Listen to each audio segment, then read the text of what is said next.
From the top of the swing down to impact takes less than 1/3 of a second. Now this is faster than the time it takes to collect a signal from the joints, send it up to the brain, process it, and then try to send it back down the spinal cord back to the joints again to do any adjustment. It's simply like trying to catch a bullet shot out of a gun.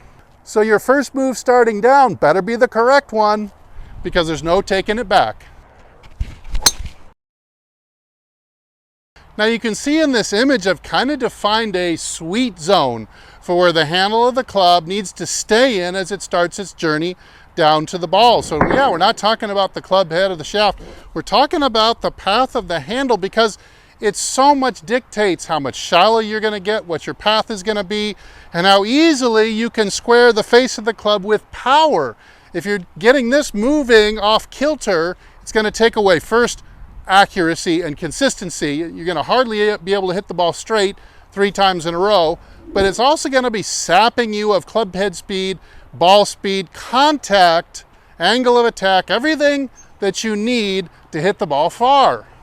So we've got our sweet zone. Of course, we have our above. You can see the X red area above, and that would be pretty obvious. That's your steep over the toppers. So you've got people that do this type of swing.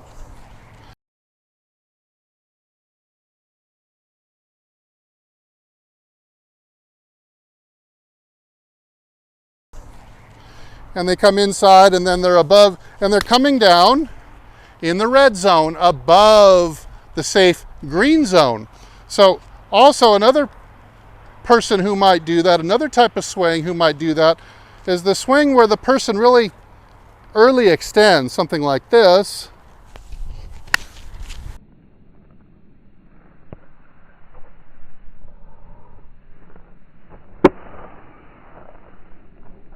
And that way the club has to come down almost like a Ferris wheel just to reach the ground. And there again, the handle has moved into the red zone above the safe green zone. Now, if you are unable to come down with your hand path a little bit shallower, more in the green zone rather than way above it like this, the stick drill at an angle is the best constraint drill that you could possibly do if you're unable to do this without it. So of course, we're looking for a swing that goes a little bit more around the body this way, but also what's even more important is it comes back down the same way as it went back. In other words, there's no loop to the swing at all, which a lot of people do is they loop back over the top of the stick and noodle. And so if you're having a hard time controlling that, and you know that you tend to block the ball, slice the ball, hit low pulls, don't get a lot of distance, good chance that you're swinging in the red zone above, should be above this stick and noodle, and it's really going to affect your distance and accuracy. Now, most everybody in the Golf Hall of Fame put their handle somewhere in the green zone, but this doesn't mean that everybody was right down the middle. You have anywhere from your current number 1 player, Scotty Scheffler. He's at the very extreme top of the safe green zone with his handle. You can see that he's a steeper swinger, a more vertical swinger, and halfway down his club is just below his shoulder. So that's kind of the definition. If you're going to get your hand path in the right slot, you want to keep that thing low enough so that the shaft halfway down is just below your shoulder at the most.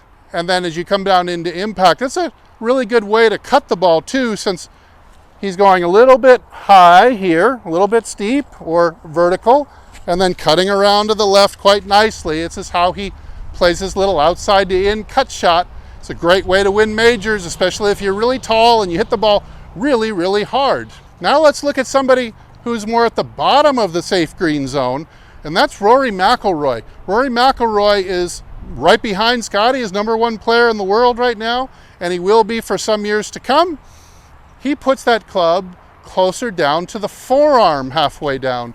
So he looks more like this, where Scotty looks more like this. And so both of them are touching the edges of the green zone. Sergio Garcia would be another one who would be at the very bottom of the green zone. Cam Smith would also be down there. Lee Trevino would be at the bottom of that zone too. And so as long as that club is not dropping where the handle of the club does not drop below your forearm like I'm showing you right here. You can stay right about here, and that's about the lowest you should be, right, riding that right forearm. But once you start dropping in here, you're going to have just as many problems as the people who are above the green zone. Now let's look at one more golfer. Let's look at Tiger Woods. What's amazing about Tiger is he's always been kind of right in the middle of the green zone. Now, this is not better or worse because obviously, Jack Nicklaus was probably right at the top of the green zone, almost above, but not over.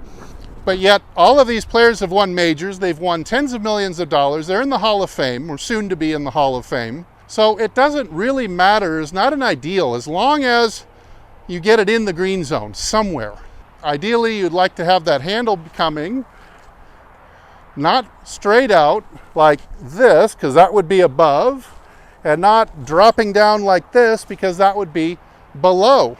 But ideally, you'd love to have the handle of the club working kind of out to the ball. So it starts to move gently in front of you. It could be a little bit above the ball or below the ball, but somewhere halfway down, you're pointing at or just beyond the ball like this. And this will help you drop, right into a good slot right here. There's one really troubling trend in YouTube instruction that I've been noticing lately, and that is a lot of people, they're teaching you to drop the handle like this. It's part of the whole lay down shallowing craze. They want to get you way down here, even with your back to the target. And this is really, really dangerous advice for 99.9% of golfers. I could see how it might possibly be a good image for someone who's really over the top and in the top red zone, over the top steep zone. But even then, I've never given a drill or a feel anything like this before. I think it's very dangerous, and I want to show you why. So they're advocating we get to the top of the swing here, and they want you to drop your arms and keep your back to the target. Now, according to my diagram, this puts you squarely into red territory, well below the sweet zone. And see, the problem with the club dropping early or your back staying to the target longer is, where's the club going to have to go now to get to the ball? It's going to have to go this way next.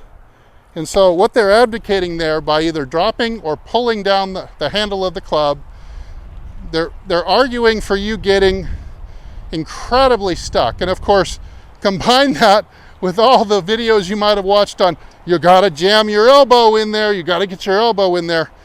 They take it completely out of context. They isolate a motion that it's not by itself. There's several things that need to happen before that can take place.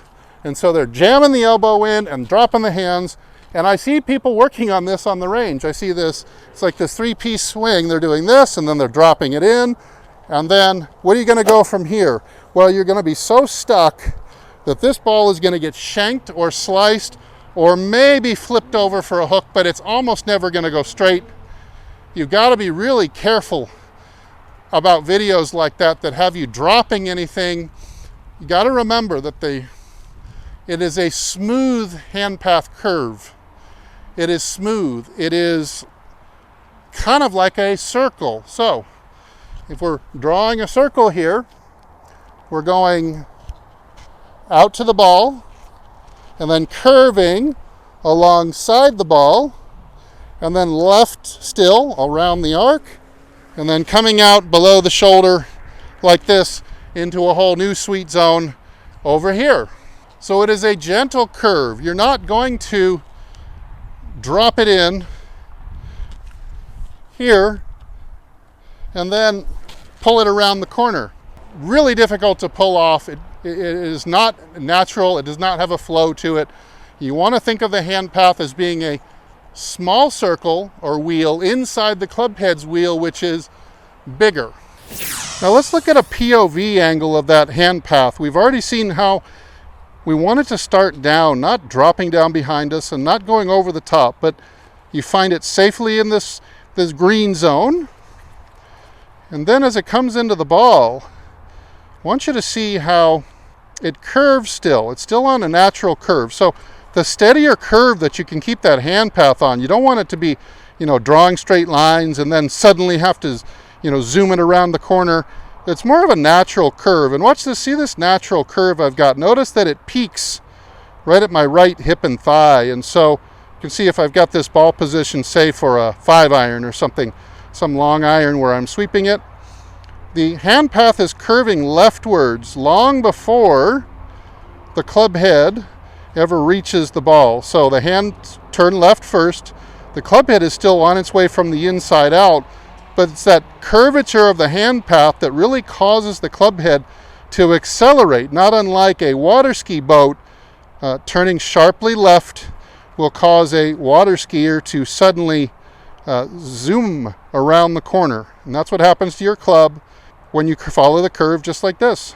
All right, let's see if I can now show you a good one where the handle of the club starts down in the sweet zone, works its way around the arc and back under my lead shoulder in the exit, which makes it a nice curving smooth arc that turns left just before impact. The only way you're going to do that, you set the club in a reasonable plane at the top of the swing, not too steep, not too flat, and don't jerk it and don't come over the top of it, but you just let it react to your natural pivot movement and your turn movement, and especially concentrate on that leftwards curving exit, and you should get it starting down in the sweet zone pretty nicely.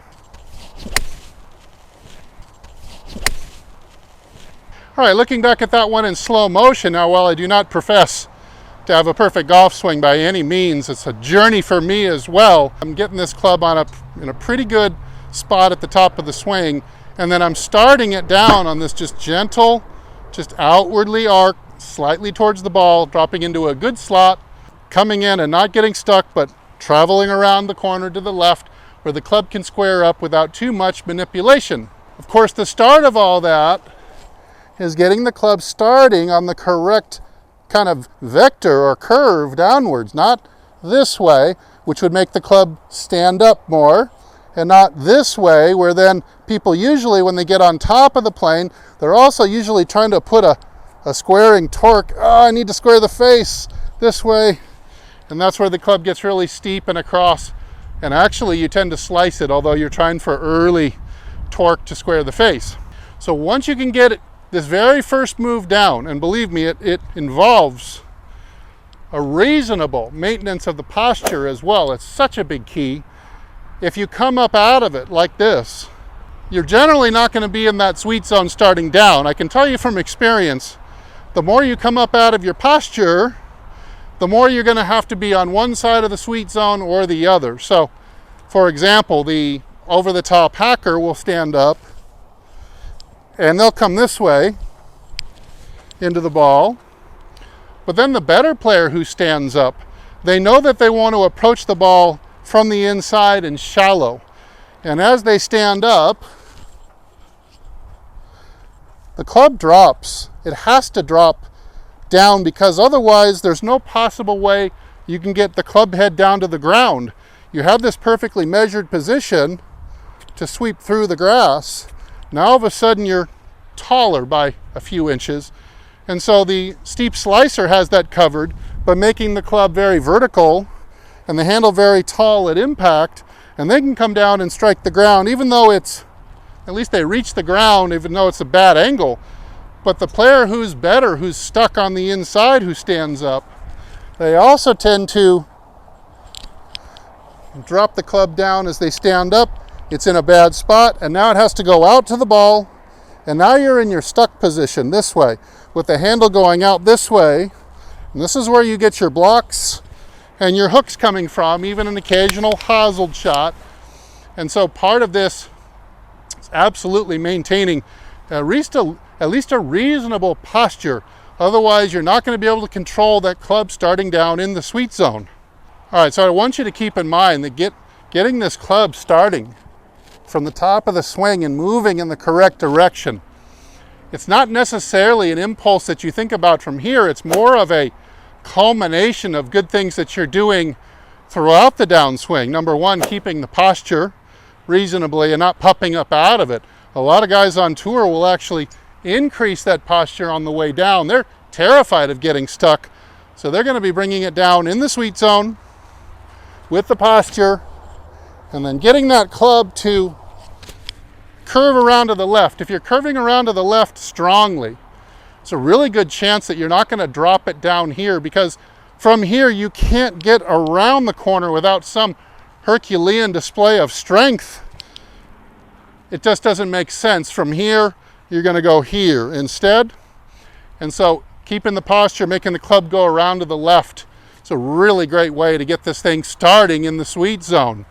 Hit the like button if you got some value out of this video. Thanks so much for watching all the way through to the end. It really helps the video when you hit like and watch all the way through. I'm Steve. Head over to my website, hititlonger.com, if you haven't already, and check out all the great coaching options over there, where I can give you personalized coaching through several different methods. And of course, videos on YouTube are not going to be the end all to your golf instructional journey. So consider doing that. In the meantime, if I don't see you in the next video, I hope I see you longer and straighter down the fairway. Everybody take good care.